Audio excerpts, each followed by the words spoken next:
Hola chicos, buen día. Buenos días, ¿Cómo me copian? Doctor, buenos bien, días. ¿Cómo están? Buen día. ¿Cómo me escuchan?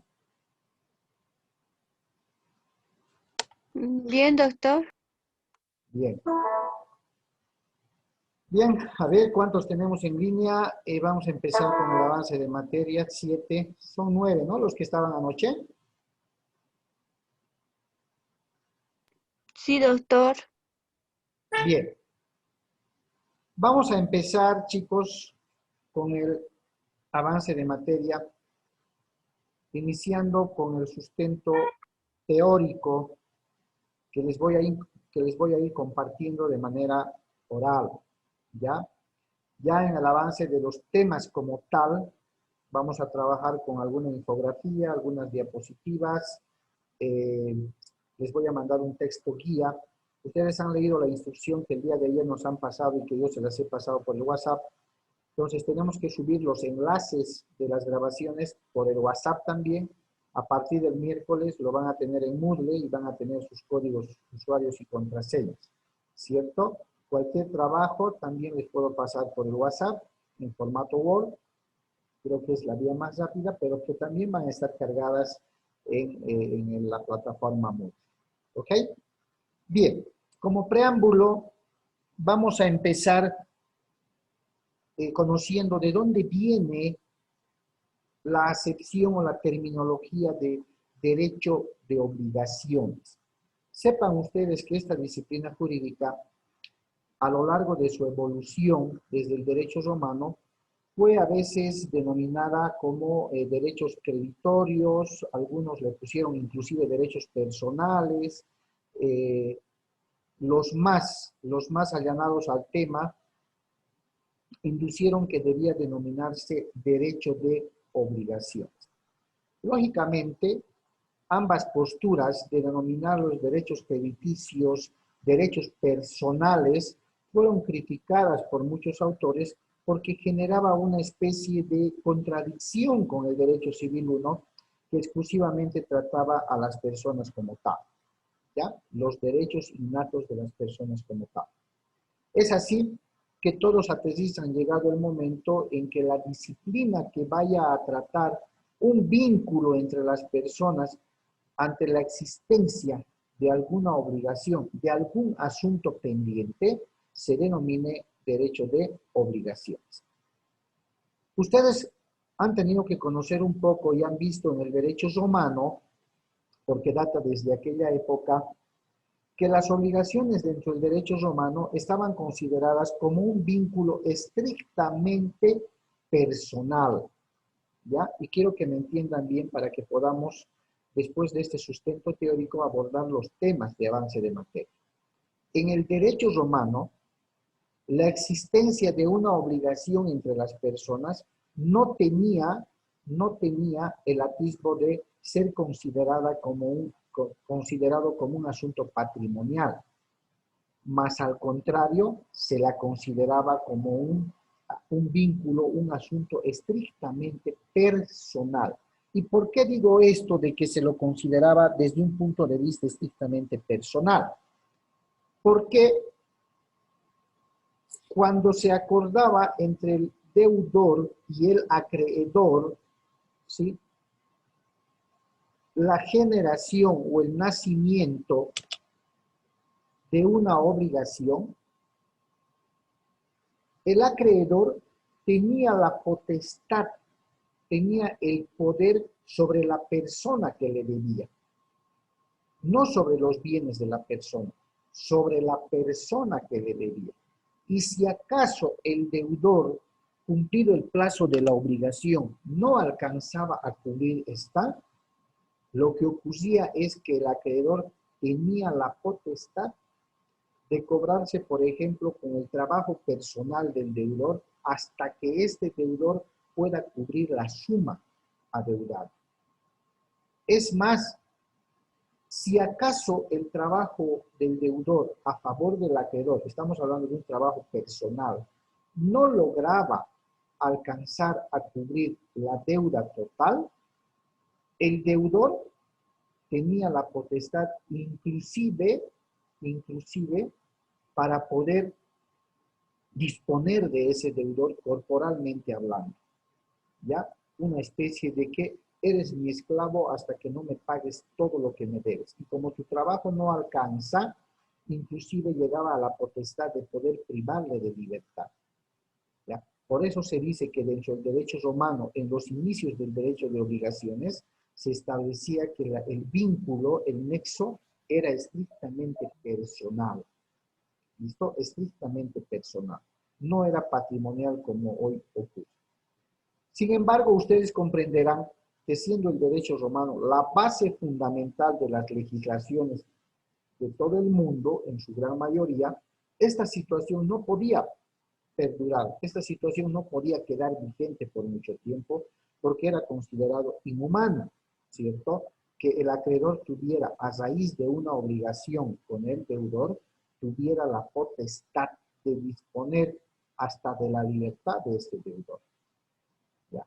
Esto va cambiando, y allá por los años 428 de la fundación de Roma, aparece una ley que ustedes seguramente en derecho romano le han visto, la ley Paetelia Papiria, ¿sí? Esta ley ya dispone que se prohíba prácticamente que el deudor, que el acreedor, ante la existencia de una deuda con el deudor, pueda tener la libertad de esclavizar o de cobrarse la deuda con algún trabajo corporal y personal del deudor, ¿ya? Y esto fue a raíz, inclusive, del abuso que se cometía con los plebeyos. Ustedes saben dentro del derecho romano quiénes eran los plebeyos, y fue entonces durante el transcurso de esta retórica, de esta histórica de rasgos principales del derecho de obligaciones, es que se vaya transformando ese vínculo entre el deudor y el acreedor ya no sea de carácter personal, sino sea de un origen patrimonial. ¿Qué quiere decir? Que si el deudor no alcanzaba a cubrir la obligación que tenía con el acreedor podía ejecutar el cumplimiento de esa obligación adeudada, pero con el patrimonio del deudor, ya no con la persona. ¿Ya? Entonces, el vínculo que en un momento se inició en el derecho romano dentro de las obligaciones como vínculo personal, va cambiando en la evolución del derecho como un vínculo de carácter patrimonial. Y un aspecto importantísimo, chicos, que quiero que me entiendan es el siguiente. Es curioso, si ustedes le dan un vistazo mientras me escuchan, al artículo 291 del Código Civil, es curioso advertir que los primeros términos utilizados ahí son deudor-acreedor. Hago esta aclaración porque comúnmente cuando nosotros escuchamos de deudor y de acreedor, automáticamente nos hacemos la idea de la existencia de una deuda de dinero, de una deuda pecuniaria. Y no es así. El derecho de obligaciones define a dos sujetos principales que son un acreedor y un deudor. Un sujeto activo, que es el acreedor, y un sujeto pasivo, que es el deudor, ¿ya? Pero no necesariamente lo define como sujetos de una deuda de dinero, sino los define como sujetos de una relación o un vínculo jurídico donde existe una obligación. De ahí que se toma que el acreedor es aquel que ha dado algo, ha entregado algo o no ha hecho algo a favor del deudor, y el deudor es aquel que debe, aquel que tiene la obligatoriedad de cumplir con un asunto pendiente, con una obligación a favor del deudor. De ahí que cuando veamos el avance del tema como tal, entrando al análisis del Código Civil, se van a dar cuenta que el Código Civil se refiere a los sujetos de las obligaciones, no habla específicamente de deudas de dinero, habla de los sujetos de las obligaciones como deudor y como acreedor. ¿Ya? ¿Por qué? Porque dentro de la clasificación o tipos de las obligaciones, y esto grábense bien, que va a ser tema de avance, existen tres: las obligaciones de dar, las obligaciones de hacer y las obligaciones de no hacer. Como sinónimo manejamos en las obligaciones de dar el sinónimo de entregar. De las obligaciones de hacer el sinónimo de realizar algo. Y de las obligaciones de no hacer como sinónimo de abstención, no hacer algo. Que las vamos a ir discutiendo uno por uno, ¿ya? Entonces, en el derecho moderno, haciendo esa retórica histórica, en el derecho moderno, la evolución del derecho de obligaciones ha quedado enteramente completada y definida en que por obligación vamos a entender en un sentido amplio la idea de sometimiento, de sujeción, de restricción de la libertad en la misma medida en que la obligación haya sido celebrada por las partes. Parece técnicamente incomprensible, ¿cierto? Parece técnicamente incomprensible. En el derecho moderno la vamos a definir de manera muy práctica, ¿ya? La obligación es el nexo o vínculo jurídico que existe entre un acreedor y un deudor. Un acreedor que va a tener el derecho de exigir el cumplimiento de una obligación. Y el deudor, el deber de cumplir y satisfacer a favor del acreedor la indicada obligación. ¿Alguien ha podido ubicar el artículo 291 del Código Civil?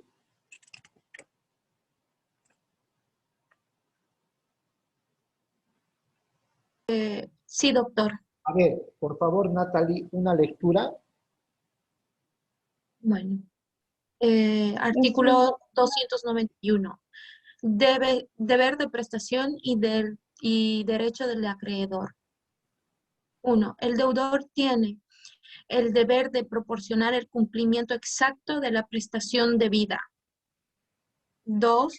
El acreedor, en caso de incumplimiento, puede exigir que se haga efectiva la prestación por los medios que la ley establece.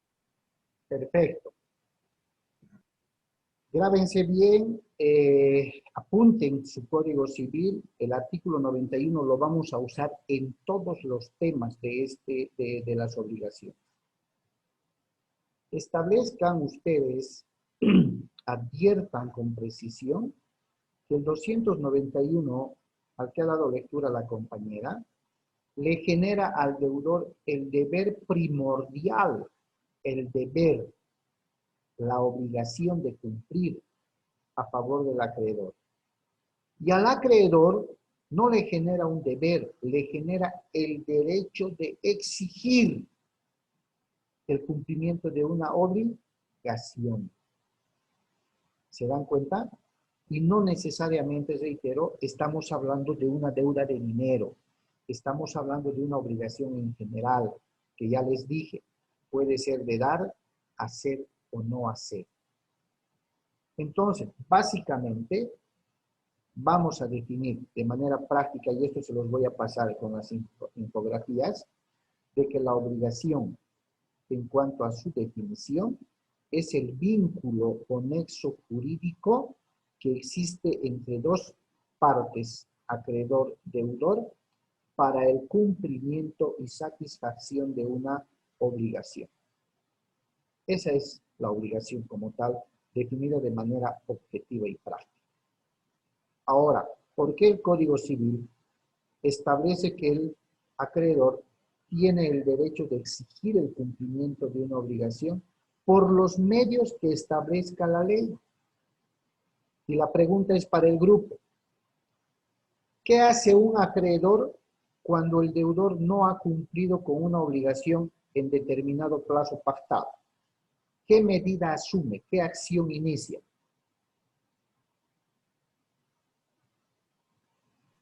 ¿Puede iniciar un proceso, tal vez, doctor? ¿Qué tipo de proceso? ¿Para qué el proceso? Una acción judicial, tal vez. ¿Y cuál sería el objetivo de ese proceso, de esa acción judicial? Por incumplimiento. Sin miedo, chicos, sin miedo. ¿Cuál sería el objetivo? ¿Qué busca el acreedor al iniciar el proceso y esa acción judicial? Exigir el cumplimiento, doctor. Perfecto. En términos claros, ese acreedor a quien le está reconociendo la ley, el Código Civil, un derecho de exigir, ante la renuencia o incumplimiento del deudor, tiene claro la potestad de ejecutar, de iniciar la acción judicial correspondiente con la única finalidad de que se cumpla la obligación a su favor, ¿cierto? Y lo va a hacer por los medios que la ley les reconoce. Y esos medios son los que ustedes acaban de mencionar. El inicio de una acción de ejecución, el inicio de un proceso judicial, como quieran llamar. De ahí que es importante establecer que la naturaleza jurídica de la obligación, ¿sí?, tiene que ver con dos teorías importantes. Estamos viendo el primer tema, teoría general de las obligaciones. Una de las teorías dice, el crédito como potestad. ¿Quién otorga el crédito? El acreedor. ¿A favor de quién? Del deudor. Y ojo, chicos, reitero, quizás sea reiterativo, pero tenemos que manejar técnicamente muy bien los términos. Cuando hablemos de acreedor y deudor, no necesariamente nos estamos refiriendo a la existencia de una deuda. Si yo he encargado a Martín que me realice, que me fabrique 500 sillas por un determinado monto que hemos acordado, en un determinado plazo que me iba a entregar, le he anticipado el 50% y el otro 50% contra entrega de las sillas concluidas, ¿cierto? Eso no es una obligación contraída entre dos partes.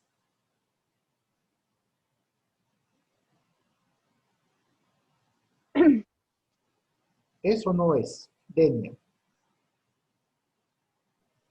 Sí, es una obligación. Es una obligación. Ahora bien, el ejemplo que les acabo de poner, ¿será una obligación de dar? ¿Será una obligación de hacer? ¿O será una obligación de no hacer?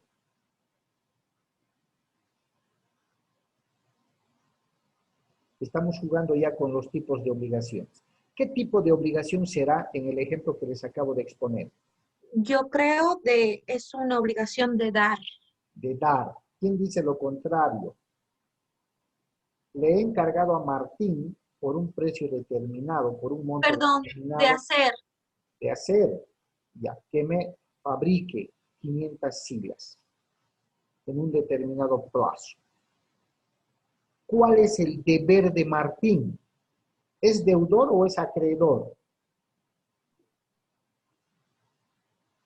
Deudor, doctor. Deudor. ¿Quién es el acreedor? Yo que le he encargado. Y sí, es una obligación de hacer. ¿Por qué? Porque tiene que fabricar, tiene que realizar.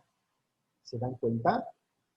Pero si transformemos ese mismo ejemplo a una obligación de dar, ¿ya? Yo le presto a Martín la suma de 5.000 bolivianos con un interés determinado y convenido que me tiene que devolver en un plazo determinado. ¿Quién es el deudor y quién es el acreedor?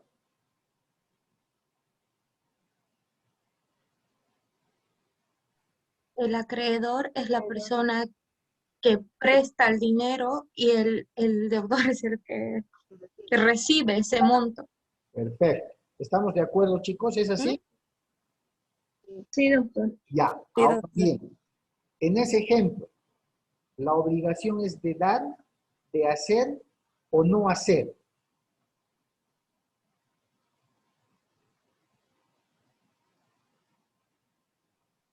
¿Qué dice Karen? ¿Qué dice Noelia? La obligación será de dar, hacer o no hacer.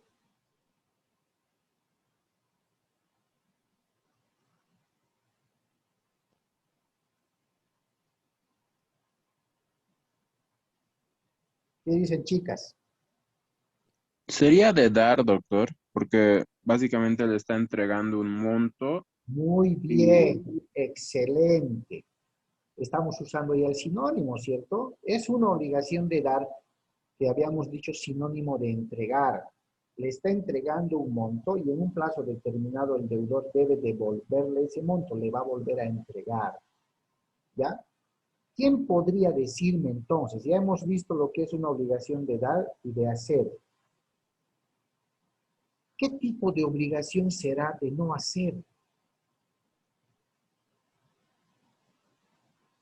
¿Cuál será una obligación de no hacer? ¿Qué creen ustedes?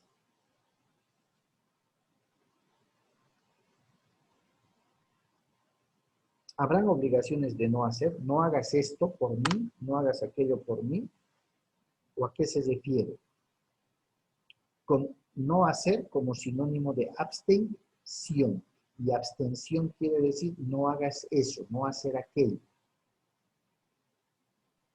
Ustedes han visto en Derecho Civil 2, No sé si está bien. adelante, Perdón, doctor. adelante, adelante. Por ejemplo, podemos ponerlo cuando una persona alquila un departamento. Entonces, en el contrato puede estipular de no subalquilar este departamento. Yo pienso que puede hacer la obligación de no hacer. Bien. Respetable criterio. ¿Quién dice algo o se allanan al criterio de la compañera? ¿Será eso? Ustedes han llevado la materia de Derecho Civil 2 y en esa materia estoy seguro han visto, por ejemplo, el tema de no plantar árboles con raíces largas en el muro o contiguo al muro del vecino, sino hacerlo con 3,5 metros, 2 metros, dependiendo del tipo de planta. ¿Se acuerdan?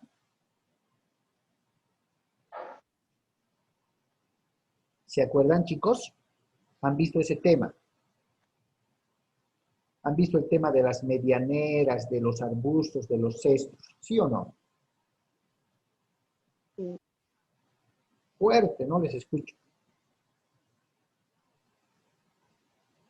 ¿Han Sí, visto? doctor. ¿Sí? Sí, hemos Sí. visto. Han visto.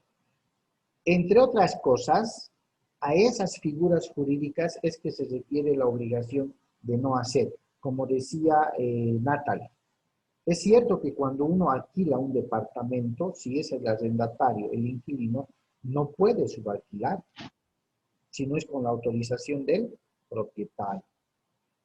¿Por qué? Porque la ley lo manda así. Entonces son obligaciones de no hacer, abstenerse de hacer esas cosas. Si el derecho real me dice que no puedo plantar un árbol de raíces largas justo al lado del muro, porque va a afectar y va a dañar el muro del vecino, pues no lo debo hacer. Lo debo hacer con la distancia que la ley me permite. ¿Sí? A eso se refiere. Esas son las obligaciones de no hacer. ¿Ya? Por eso, una de las primeras teorías les reconoce el crédito como potestad del acreedor. El acreedor, según el artículo 291, tiene la potestad de exigir, ¿ya? De exigir al deudor que cumpla con la obligación. Y el deudor, reitero, les he dicho, voy a ser muy reiterativo con el 291 porque va a ser el eje con el que nos vamos a manejar, ¿ya? El deudor tiene el deber primordial de cumplir con la obligación.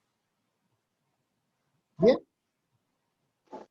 Ahora, siendo la obligación el vínculo o nexo jurídico que existe y que obliga a estas partes llamadas deudor, acreedor, es importante conocer cuáles son los elementos de la obligación. Que reitero, atiéndanme primero porque se los voy a pasar el material resumido para que puedan concordarlo con el Código Civil, ¿ya?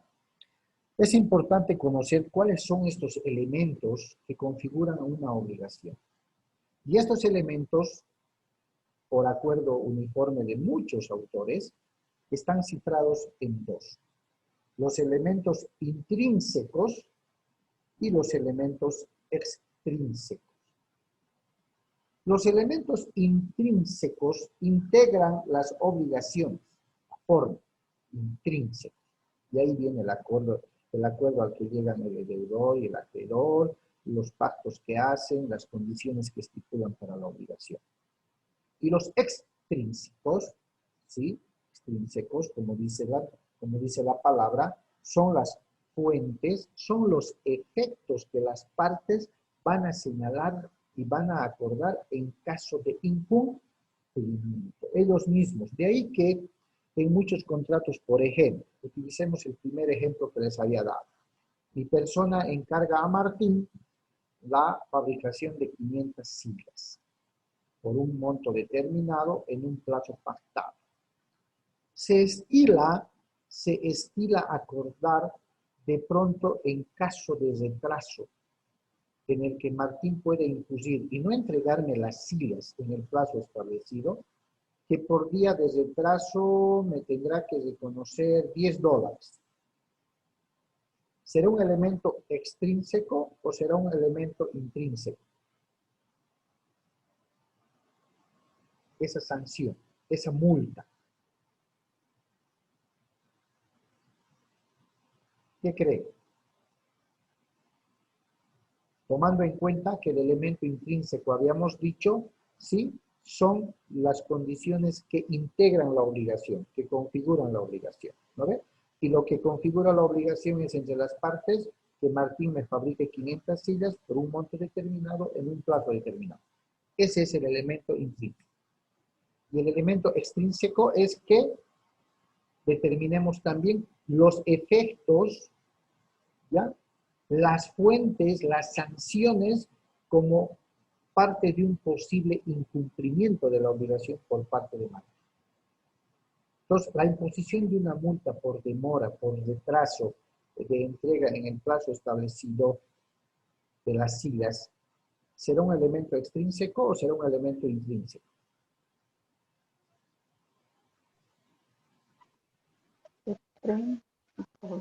Fuerte, Denia, fuerte. Extrínseco porque él está incumpliendo el acuerdo. Muy bien. Va a ser un elemento extrínseco, ¿cierto? Técnicamente hablando, dos elementos de las obligaciones, el elemento intrínseco y el elemento extrínseco. Reitero, el elemento intrínseco es lo que integra la obligación, las bases fundamentales de la obligación. Y el extrínseco es lo que va a generar efectos, sanciones, multas y demás. Bien. ¿Y cuáles serían los sujetos entonces de la obligación?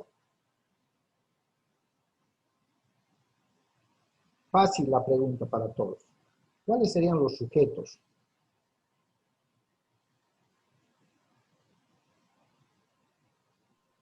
El deudor y el acreedor, doctor. Perfecto, muy bien. El acreedor llamado sujeto activo, el deudor llamado sujeto pasivo. ¿Ya? El acreedor activo y el deudor pasivo. Que no les parezca extraño que en el avance de los temas usemos acreedor, deudor o usemos sujeto activo o sujeto pasivo. Ya va a ser indistinto. El acreedor es denominado como un sujeto activo y el deudor es denominado sujeto pasivo. Bien. Estos sujetos, en consideración de ustedes, tendrán que cumplir algún requisito para ser habilitados como acreedor, deudor, activo o pasivo, o lo puede hacer cualquier persona. Quiero que interactuemos, chicos. No tengan miedo de hablar. ¿Tendrán requisitos que cumplir estos sujetos o no? Podríamos decir que tienen que ser mayores de edad. ¿Qué se llama a esa mayoría de edad técnicamente hablando?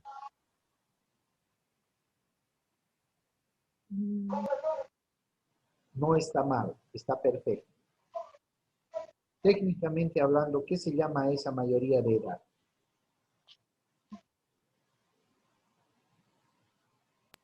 Hábil por derecho. Ya, muy bien. Y eso aterriza en lo que han llevado en Derecho Civil 1. ¿Qué admiten a los 18 años? La mayoría de edad. ¿Pero qué se llama en Derecho?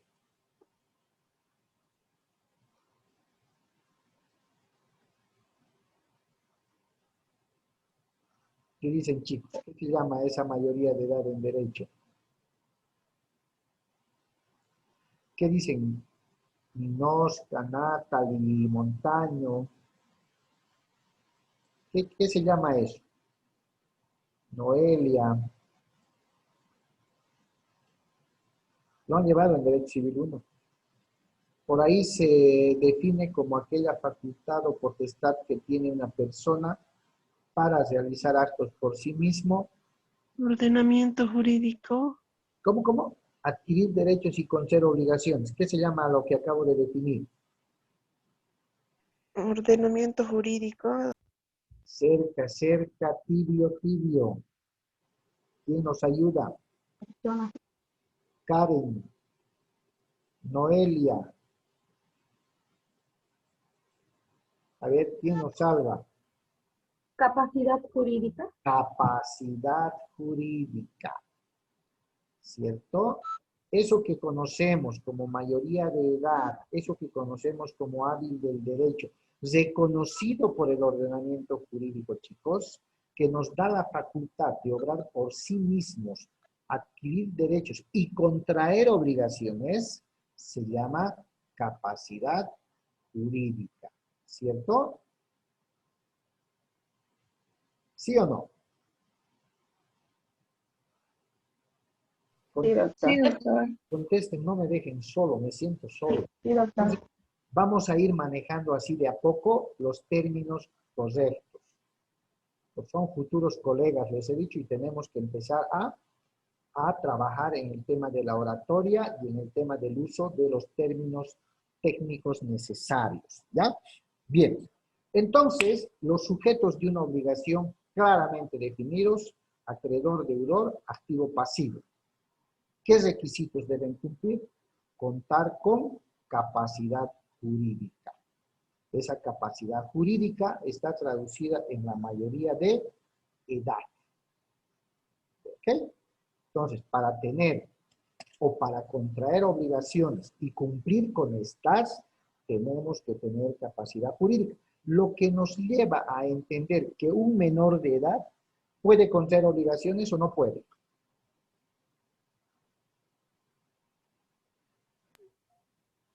Puede. ¿Puede un menor de edad contraer obligaciones? No, doctor. Puede. No. Con autorización de sus padres, doctor. A ver, ¿cómo es eso? A ver. ¿Cómo es con la autorización de sus padres?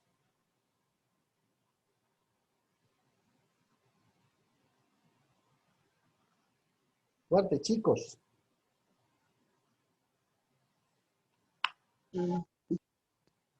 Primero, quedamos claros, ¿ya? En que un menor de edad, de forma directa, no puede adquirir derecho de obrar por sí mismo, no puede, y tampoco puede contraer obligaciones. A ver, les pongo un ejemplo práctico para que podamos entender. Resulta que un grupo de amigas de Silvia, menores de edad, se reúnen en una plazuelita y por la curiosidad empiezan a compartir unas cuantas rubias, como vulgarmente decimos. Tienen el control policial que hacen las autoridades y las detienen y las llevan a la PLCC. Y comprobada que ha sido su minoría de edad, su minoridad, como se llama, ¿les van a imponer alguna multa, sanción? ¿O qué es lo que van a hacer los policías? Van a llamar Van a llamar a padres, sus padres. ¿Y por qué van a llamar a sus padres? Si sus padres no eran los que estaban paseando ahí, sino eran las amigas. porque son responsables de ellos, porque hasta que cumplan la mayoría de edad. Ah, muy bien. Porque al ser menores de edad, no se hacen responsables de sus actos, ¿cierto? Por eso van a llamar a papá y a mamá, a quienes les van a imponer seguramente una multa y un buen jalón de orejas. Seguramente, ¿cierto? ¿Por qué no a ellas? Porque son menores de edad. Ah, pero si este grupo de amigas y amigos fueran mayores de edad, ¿van a llamar a papá y a mamá? No. No. ¿A quién se les va a imponer la multa y la sanción? A ellos, A ellos mismos. Ya. ¿Y por qué a ellos si no van a llamar a papá y a mamá? porque son mayores de edad Que y son son responsables de sus actos. mayores de edad. Perfecto. En derecho, chicos, y conforme ustedes han visto en Derecho Civil 1, la capacidad jurídica a partir de los 18 años nos habilita a las personas ya no solamente a gozar de los derechos que la ley nos franquea, porque hasta los 18 somos sujetos de goce, ¿no ves? De los derechos. Tengo derecho a la educación, tengo derecho a la vestimenta, tengo derecho a la alimentación, tengo derecho a que me des recreo, tengo derecho a que no me grites. ¿Sí o no? Todo es derecho. Pero cuando cumplimos los 18 años, no es que nos corten los derechos de goce, pero nos habilita por la mayoría de edad, por la capacidad jurídica, el derecho de obrar por nosotros mismos. Ya somos mayores de edad, somos responsables de nuestros actos, por lo tanto, debemos enfrentar las consecuencias. Lo mismo ocurre en las obligaciones. Los menores no tienen capacidad para adquirir obligaciones, porque son menores de edad. Es más, les comento esto. Cuando ustedes vean el tema de herencias de sucesiones, ante el cambio de la normativa que ha habido en Bolivia hace un par de años, las personas mayores de 18 años se pueden declarar herederos o aceptar la herencia, se llama ahora así, aceptación de herencia, ante un notario de fe pública de manera voluntaria, ya no ante un juez. ¿Ya? Las personas mayores de edad deben hacer su aceptación de herencia o llamada declaratoria de herederos en la vía voluntaria notarial, ante un notario. El notario les va a entregar la escritura pública de aceptación de herencia. ¿Por qué? Porque son mayores de edad, tienen capacidad jurídica para obrar por sí mismos. Pero ¿qué ocurre si los herederos son menores de edad? ¿Podrán acudir ante un notario de fe pública los menores de edad? No, doctor. No. ¿Quién los va a declarar herederos?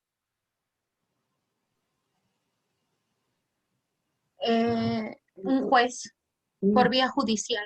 Un juez en materia civil les va a declarar herederos a los menores con ciertas condiciones. ¿Saben por qué? Porque de existir obligaciones o pasivos que el causante ha dejado, el que ha fallecido, los menores de edad no asumen esas obligaciones. El juez se encarga de cuidar que no asuman obligaciones, solo asuman los bienes. ¿Se dan cuenta? Es muy importante que manejemos el tema de la capacidad jurídica. Bien, estamos a punto de concluir la primera sesión, chicos. 2 segundos, denme, corto esta y les paso el link de la segunda para que se vuelvan a conectar, ¿ok? Sí, doctor. Ok. Está bien, doctor. Está bien, doctor.